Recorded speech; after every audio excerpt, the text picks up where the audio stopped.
You might be able to see these slides a little bit better. Let me express my appreciation first off for having me here. My name is Trent Thrasher. If you don't know me, you'll know me by the end of this week. Whether good or bad remains to be seen. But I certainly am not planning on pulling any punches in what we are going to discuss tonight. Sometimes we will call what we're going to do Christian evidences. We'll sometimes call it pre-evangelism. And when we think about the science that is out in the world today, there is true science, and then there is false science. In fact, Paul warned Timothy of that in 1 Timothy chapter 6 and verse 20. If you recall that, science falsely so called. Well, I appreciate so very much you having me out to teach these classes. And we're going to look at some very pertinent topics, the first of which is design demands a designer. And I'm going to be looking at these slides just as much as you are as well. They are my notes. I've spent a lot of time investing in these, and I just want you to know, for your awareness, I'm not going to take full credit for these. The bulk of this material is from the AP Teen and Adult Teacher's Manual, but I've tried to do my best to form these slides in such a fashion that you all might be able to learn from them, and then I've, of course, interjected my own things with them as well. Well, if you've ever been in one of my classes before, which some of you may have, some of you may have not, I like memory verses. And I like marking our Bibles. And I have two for you, and I'm going to have two for you in each subsequent lesson that we're going to have. So if nothing else, some of our memories are better than others. If you would at least mark in your Bible these verses. The first is Psalm 19 and verse 1. The heavens declare the glory of God, and the firmament showeth his handiwork. And this is going to be a repeating theme throughout this particular class that we're going to do. We are right on the mic. Thank you. The next is Hebrews chapter 3 and verse 4. And this is one I felt was so very pertinent to this particular topic. Design demands a designer. For every house is builded by some man, but he that built all things is God. Now, why is that important? Another thing I like about class is interaction. So I'm going to be asking you some questions. I have some toward the end that we'll probably get to after the cookies. I realize I'm standing between you and cookies here. So I'm going to try and keep your attention as much as I can. And certainly, if you have questions or what have you, just let me know, raise your hand. And as I ask questions, I'd certainly appreciate responses too. Now this week, we're going to use our brains. We're going to think. Isaiah Chapter 1 and verse 8, the Lord, come now and let us reason together. And just what are we talking about when we talk about reason? Well, here's the first point to ponder. Pure chance or design? And we're going to look at three areas. We need to ask this question, what is more logical? And when we start talking about logic, Merriam-Webster defines this as a science that deals with the principles and criteria of validity of inference and demonstration. Those are a lot of words, aren't they? The science of the formal principles of reasoning. And then that word logic makes up our word logical. That's capable of reasoning of or using reason in an orderly, cogent fashion. So as we learn things, we look at examples, we need to ask the question, what makes the most sense? Or what is more reasonable? Pure chance, which incidentally, that's what evolution teaches, that there are natural processes that given enough time, we have everything in the universe that we have now. But then we are setting forth the idea that it is design, and not just any design. It is an almighty designer, God of the Bible, that has designed everything that we know. Well, the first area we want to look at tonight is in the animal kingdom. And we know that there are a lot of animals in the world, but do we find evidence of design in them? Well, the first case we want to look at is the bombardier beetle. How many of you have heard about the bombardier beetle before? Show of hands. You've probably heard about it. Well, those of you that haven't, the bombardier beetle is a very interesting creature. I got a picture of him. Hopefully you can see him. But what he is doing right here is actually spraying out a mist.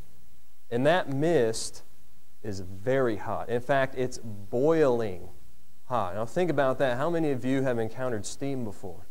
How many of you have been burned before? We don't like it, do we? But think about this. This beetle can actually produce a boiling hot liquid and then expel that into the face of the antagonist. Now, I have a diagram here that I've borrowed from the Alpha Omega Institute that showcases just what's going inside or going on inside this amazing creature. Now, within its body, it has tiny glands, and they secrete two chemicals, hydrogen peroxide. How many of you know what hydrogen peroxide is? What do we use it for? Wounds. Disinfectant, exactly right. The other one you may not know as much, hydroquinones. Oh, I'm not going to quiz you on that.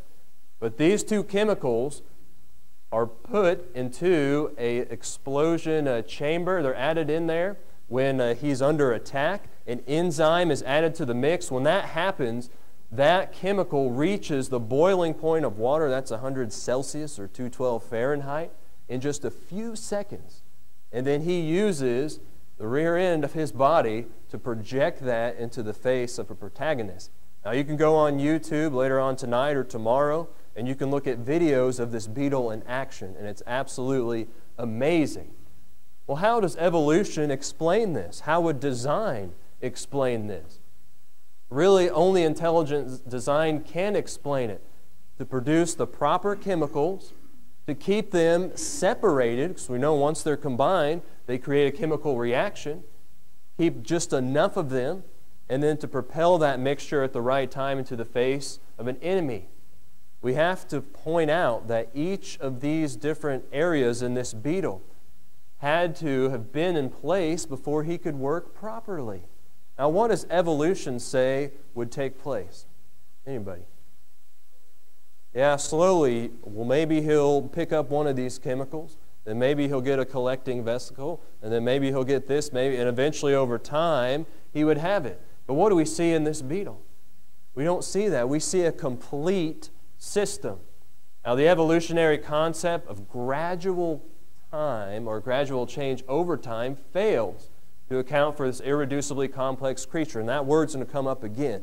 Irreducibly simply means it's impossible. You can't do it. You can't make it less or smaller. And I'm going to have an example of that a little bit later on. Next we want to look at is a bird, a woodpecker. Now, we've seen a woodpecker before, haven't we? We know what a woodpecker is good at doing. And its skull is constructed in such a fashion that it actually enables it to absorb the various shocks from pecking the wood on the bark of a tree. In fact, you may not have known this, it can actually peck bark 40 times in less than 3 seconds. Now, that's fast, isn't it? We think sometimes we get headaches. But certainly, he doesn't. It doesn't harm his brain, and we have to wonder, well, why is this? Well, we think about the forces that would be involved with just the pecking of that tree, and they are incredible. It's actually 1,000 times the force of gravity. Now, when we start talking about increasing gravity, that's where the weight starts dragging us down. I've been in a stock car before, going about 160 miles per hour. You know what it feels like? It feels like somebody's sitting on your shoulders. That's G-force that we're talking about. An astronaut feels that as well. Well, the woodpecker, the forces that he sustains, 250 times that. Think about the magnitude of that force. Now, most birds, the bones of their beak are actually attached to their cranium. Cranium is what surrounds the brain. But in a woodpecker, not the case. The cranium and the beak are actually separated by a sponge-like tissue. It's a shock absorber. It helps him to do what he needs to do. Not only that, the woodpecker is equipped with these X-shaped feet. Now, these are perfect for climbing, for enabling him to position upon the tree to find a location. Not only that, he has very stiff and elastic tail feathers. You can imagine the force he needs a counterbalance for that. And that's exactly what his tail feathers do. So his legs and his feet support him on there, keep him attached to the tree while he's pecking that, as well as his tail feathers. Not only that, he has a long tongue. And I realize this picture is a little bit hard to see, but his tongue is actually right there where that green dot is. What do you think he's doing? Why is he pecking this tree in the first place? He wants food. You know what's inside this tree? Ants. insects. He wants the bugs that are in there. And he has a long, sticky tongue. And if you haven't seen it, their tongue is very, very long. It's oftentimes, they say, 5 times farther than the beak itself. And it's so thin as well that it can reach into the ant's nest. Now, what do you suppose an ant's going to do when it sees this long tongue impeding into its nest? It's going to attack it, isn't it? It's going to bite it. Well, the tongue is also able to neutralize the poison from the ant's bite. Not only that, the woodpecker is able to detect whether he's hit an ant or an insect or wood. He has all of these different abilities. Each tool that we see in the woodpecker is necessary for it. It needs all of them to be able to function and to do what it needs to do. It needs its unique cranium, its feet, its tongue, its tail feathers. Otherwise, it's going to fail at doing what it does best, which is pecking wood and, of course, eating ants. Well, in that same vein, I want to look at feather. You might say, well, wait a second, that's not an animal. Well, it's a part of an animal, a part of a bird, and they are amazing things. How many of you have actually looked at a feather and examined it closely? It's made up of different parts.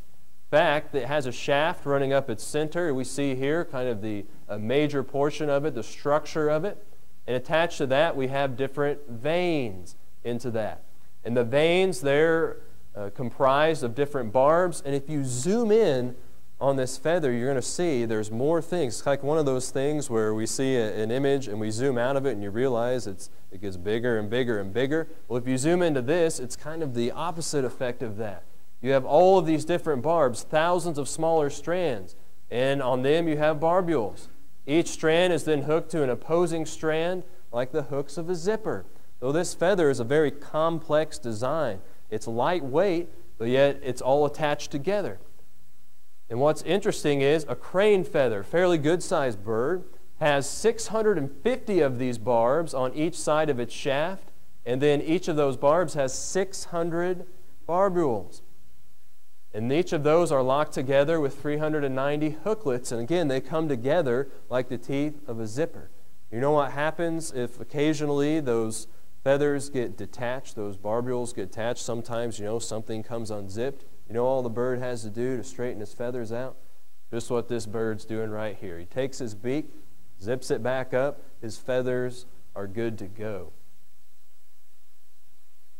Animal kingdom, let's conclude this. These animals, just 3 that we've presented, granted one of them was a feather, but part of an animal, represent just a small sample of the intelligent design that we see in the animal kingdom.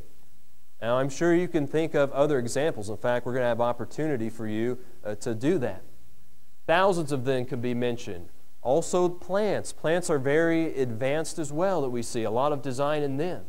And we see that these animals have specialized equipment. They have behaviors that are very complex. And are we to believe that these evolved gradually over time? Well, that's what science, quote unquote, would have you to believe.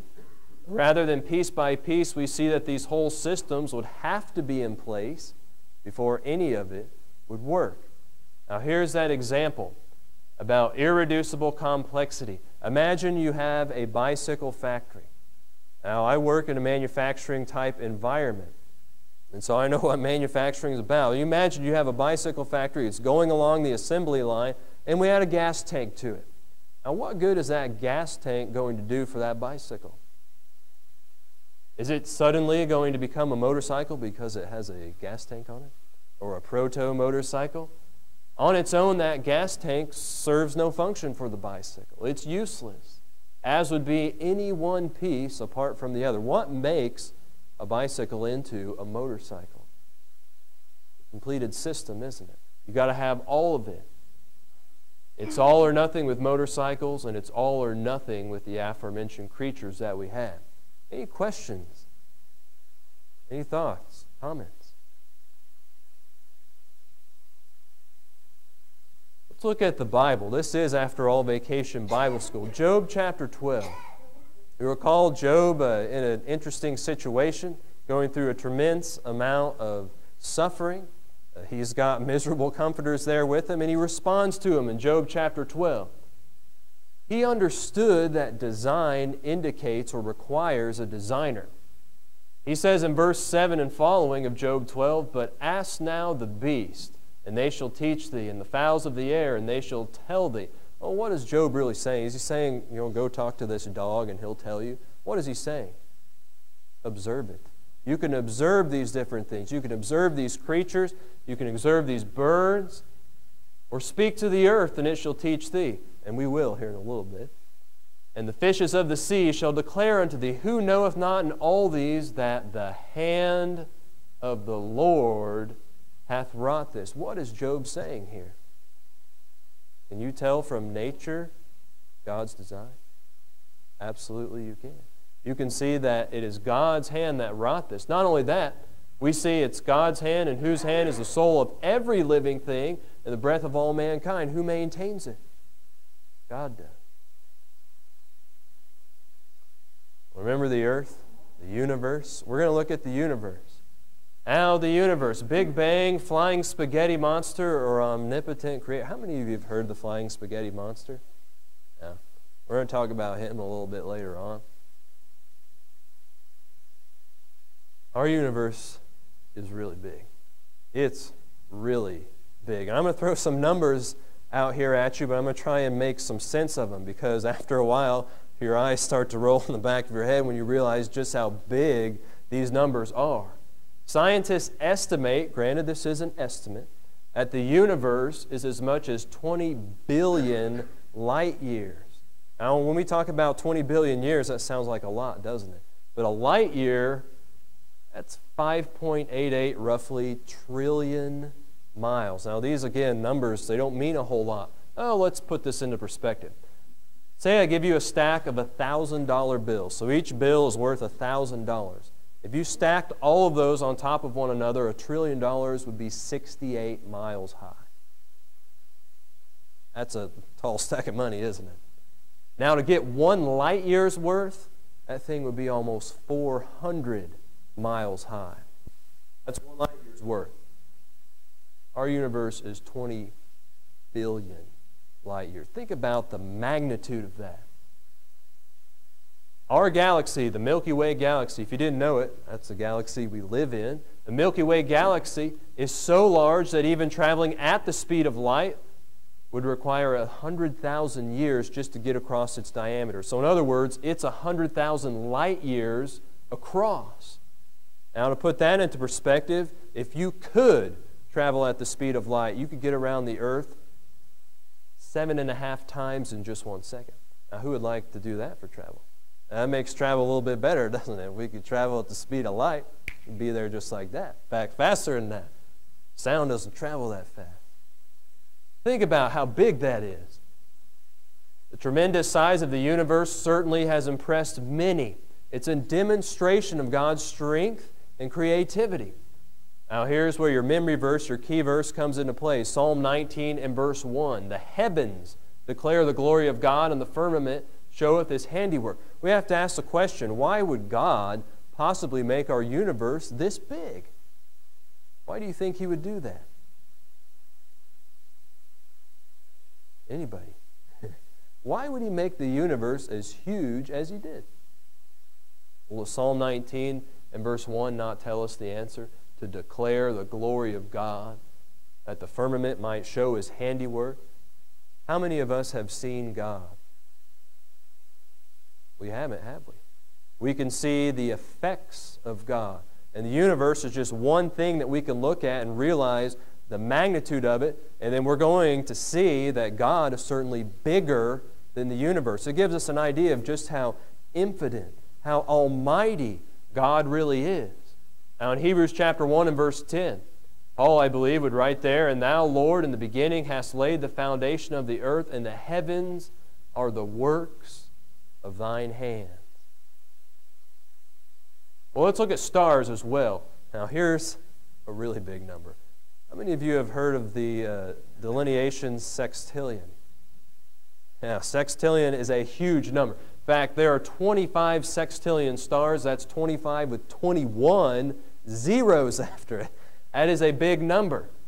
Now, this is the part that's going to be even more interesting. Even though there are that many stars, we believe, God knows the count of them, and He's even given them names.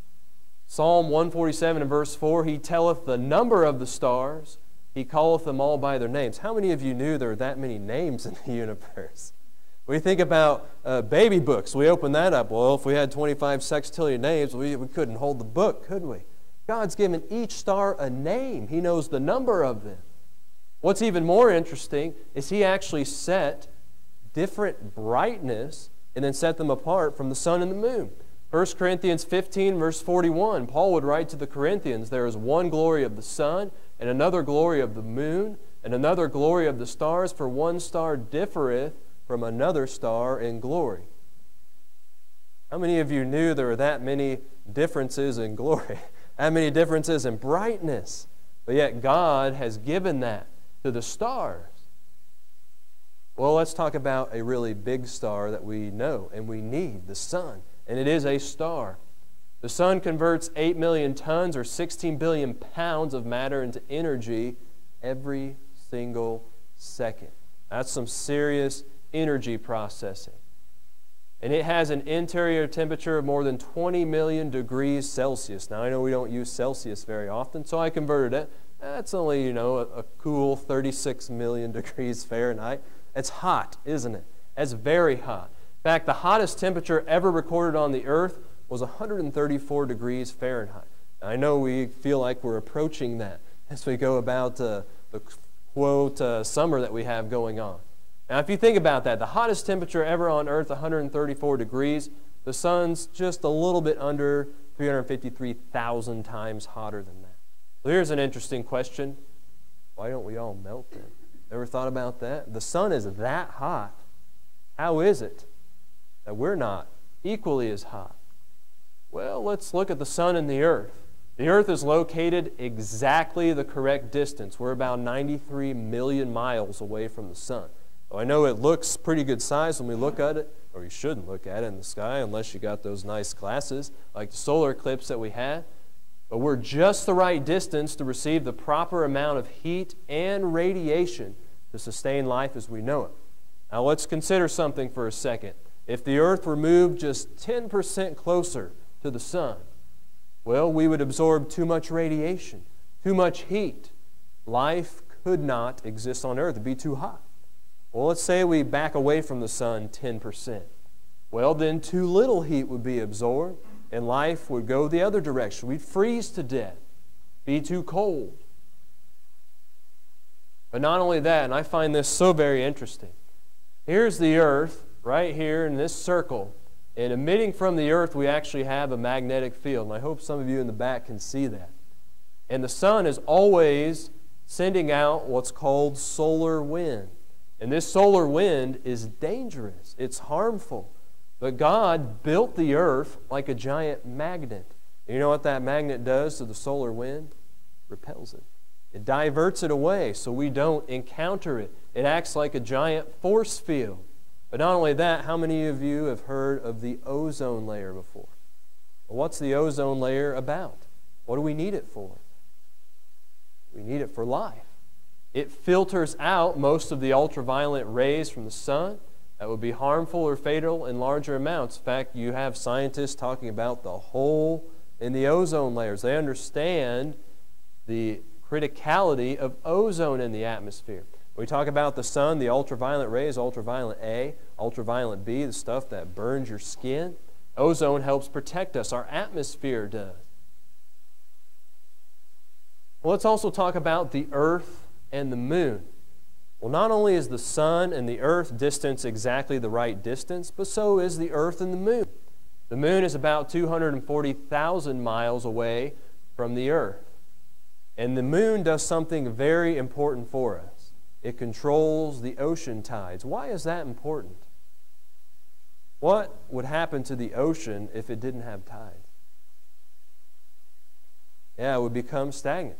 What do you get in stagnant water? Yeah, you get a whole lot of death and mosquitoes. We don't like mosquitoes. Tides are important. It would stagnate. The animals, the plants that would live in the ocean would perish. They need oxygen. They need the water to be moving. Our existence also depends on the tides. It helps balance a delicate food chain in nature. Now consider this. Now if the moon were moved just a little bit closer to the earth, about 20%, twice a day, the tides would reach 35 to 50 feet over most of the earth's surface. Now how's that going to work? You remember an event that took place back in Genesis chapter 6? What happened? Water covered all of the earth's surface. And what happened? Except for Noah and his family, all perished. We couldn't survive that way. And that certainly brings a whole new meaning to surf's up, doesn't it? Well, not only that, the earth is rotating. I know you've heard this before. We are moving. And we are moving at an incredible speed, 1,000 miles per hour at the equator. Now, it doesn't feel like that. And there's reason for that. But we're also not only rotating on our axis, we're also moving around the sun. 70,000 miles per hour, and to make that a little more understandable, that's 19 miles per second that we're moving around the sun. Now, if the earth were able to rotate much faster, fierce cyclones would stir up over the earth. You know what a cyclone is? Terrible storm. But if we were significantly slower, our days would be too hot. Our nights would be too cold.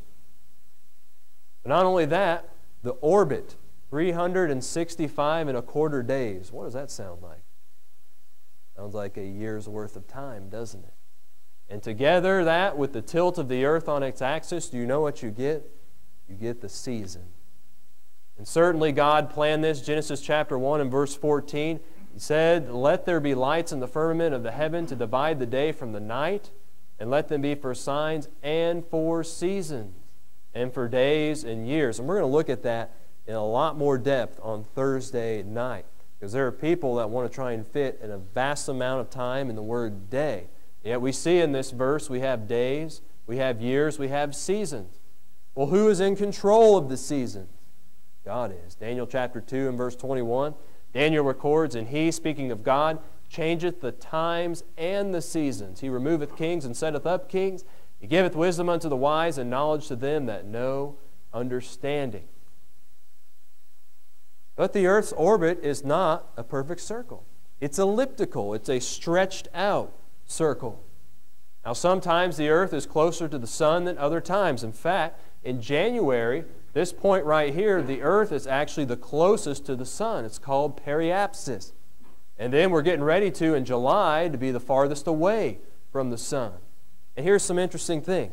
When the earth is closer, it actually speeds up its rotation.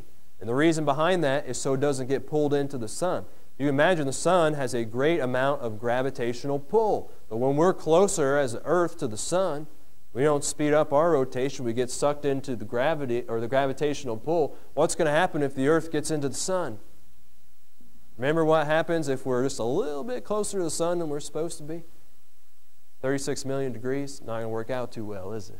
Now when it's farther away, it actually slows down so that it's in just the right position in space to receive the right amount of radiation from the sun. Is that not amazing when you think about that? Now here's something else interesting. Now as it's moving, that is the earth, orbiting the sun, it departs from a straight line by only 1/9 of an inch every 18 miles. So if you break that down, that's 0.111 of an inch. Now if we departed by 1/8 of an inch, that's 0.125, we would come so close to the sun, we would be incinerated. Now you back that out. If we were 1/10 of an inch, we'd find ourselves so far away from the sun, we would freeze to death. For those of you that like numbers, we're only talking about 10,000ths of an inch here.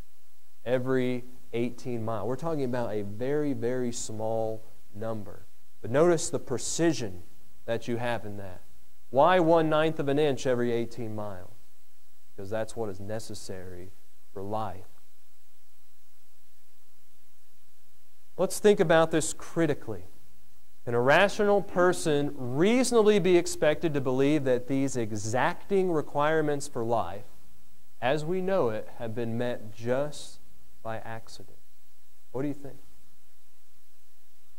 Is that a logical conclusion? Now let's think about it this way. A lot of you work in the secular realm. I'm an engineer. We need to design something. What's the first thing that we do when we design something? Or should do? Yeah, you lay out a pattern. You plan it, don't you? You put down the requirement.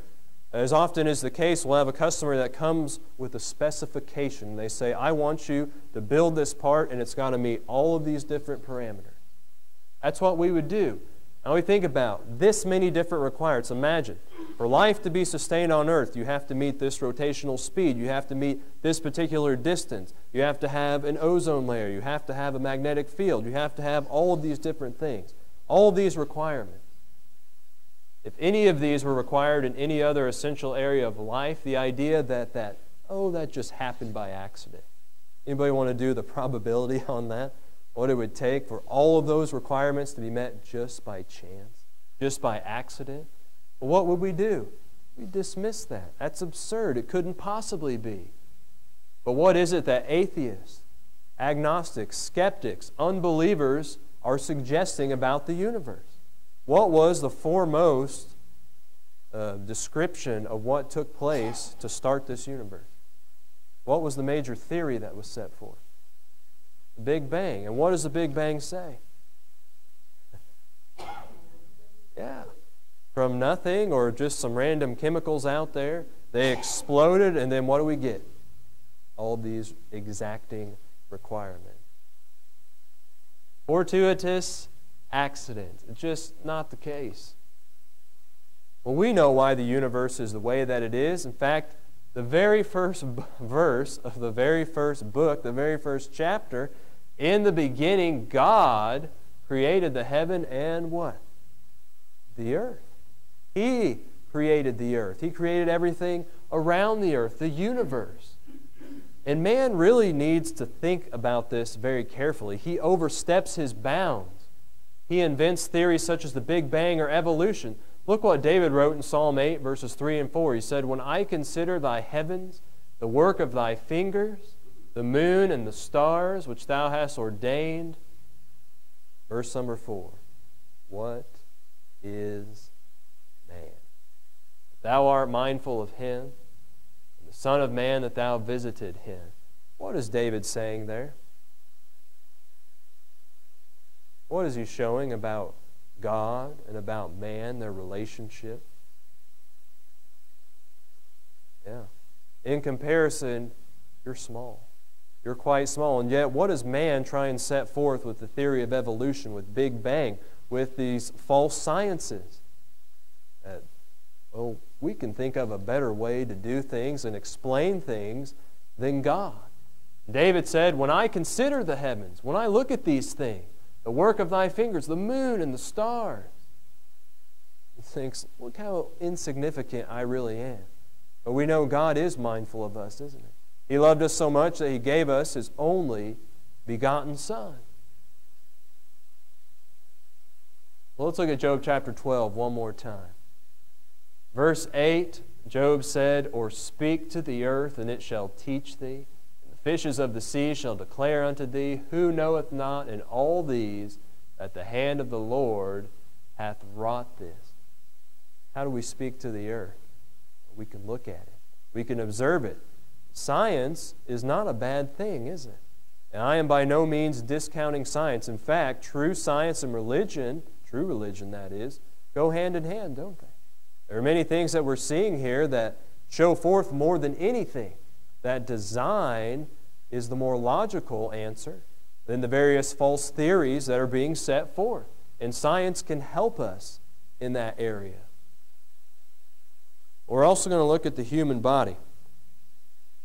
Look at my time here. Do we find evidence of design in the human body? Now, how many of you have really spent some time and examined the human body before? Some of you may be in the medical industry. My mom is a registered nurse. She understands all the various systems that are in the human body. Well, do we find evidence of design? And I want to see. What does evolution propose about humans and where they came from? Apes? Primates? Have you heard anything else? Where do humans come from?